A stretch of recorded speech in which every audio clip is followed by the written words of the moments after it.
presentato il primo sistema integrato di stampa 3D per gioielleria proprio qui alla fiera di Vicenza. Quindi ecco, questo è secondo noi il riconoscimento più grande per il lavoro che abbiamo fatto.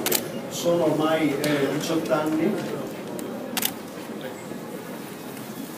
Thank you very much to Professor Capellieri. I shall be very, very brief.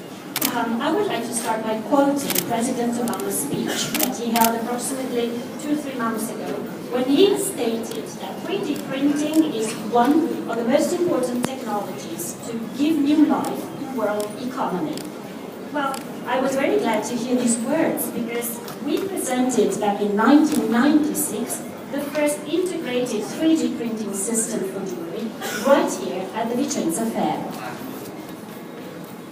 Quindi sono ormai 18 anni e possiamo fornire alle aziende produttrici di gioielli sistemi collaudati non solo per l'esecuzione di prototipi ma anche per la produzione diretta, e questo può essere considerato un importante passo avanti per la competitività globale.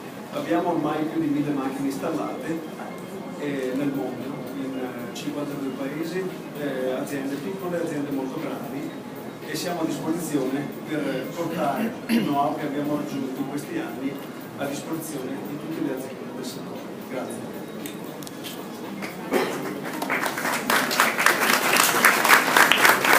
So in the last 18 years, we have been focusing on the development of machinery that have now been tested and that have already been installed all over the world. We have more than 1,000 machines installed in 52 different countries all over the world in large and small manufacturing companies.